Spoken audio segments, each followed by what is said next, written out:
Hi there, it's Dan from Quarry Place Property. Today we're going to be talking about the Deregulation Act 2015. Not a particularly exciting topic, but one that you really do need to know about.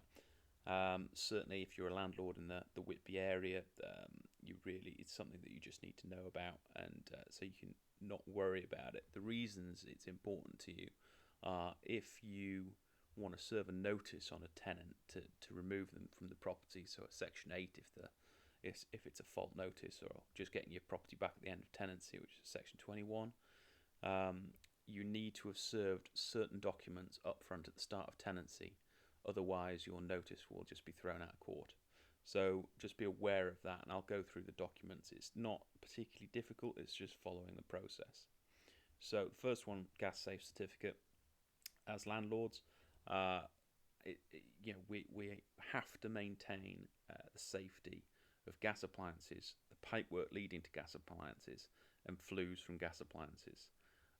We need to do annual, yearly checks from a gas safe engineer, and they will provide a certificate.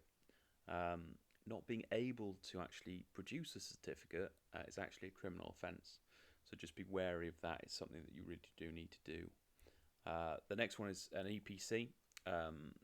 They last for 10 years.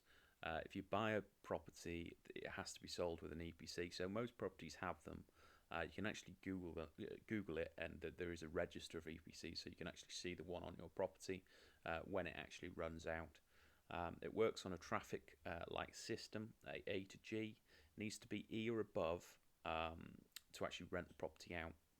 So again, something that you've probably already got, you don't have to worry about. They're not particularly expensive to redo either, but just need to be given to tenants at the start of tenancy agreements, and you need to be able to evidence that as well. So the next one, deposit protection. So obviously the deposit that you receive, that needs to then be protected. You've got 30 days from the receipt of funds to do that. At the end of tenancy, once you've agreed the amount going back to the tenant, you've got 10 days then to return those funds. Holding deposits, obviously, so if you've advertised the property, a tenant wants it, and to take it off the market, they've given a holding deposit, that doesn't need to be protected. And alternatively, when someone does pay their deposit, if a third party, like their parents, are paying the deposit because they don't have it, that also needs to be protected. So, how to rent guide. This is something that you can just Google from government website. You always download the most recent version. And again, this needs to be given to the tenant. It's just a quick guide on really, it tells the tenant exactly what's expected from them, but also what's expected from the landlord. So again, just a simple download, but just needs to be evidence that you've given it to the tenant at the start of tenancy. Licenses. So this won't affect everyone. There are 3 licenses. I think they were brought in the Housing Act 2002. I think 2 of them just deal mainly with HMOs.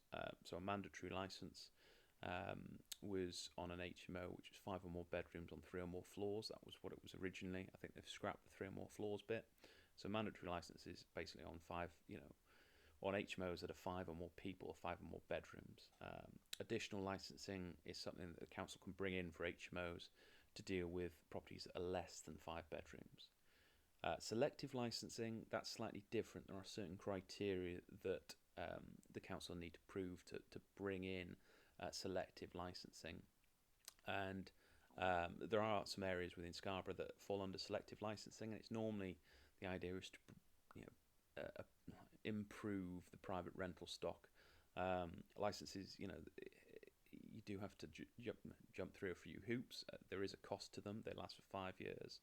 But as far as Whitby and the surrounding area, it doesn't suffer from selective licensing, and it's not in the pipeline for that to come in either. It doesn't really fall into the correct government criteria for it. So just be wary of it. And if your property does need a license, it needs to be a copy needs to be given to the tenant on the start of tenancy. And just finally finished by saying, thanks for listening to me. And if you haven't already, please download the How to Avoid Tenants from Hell guide.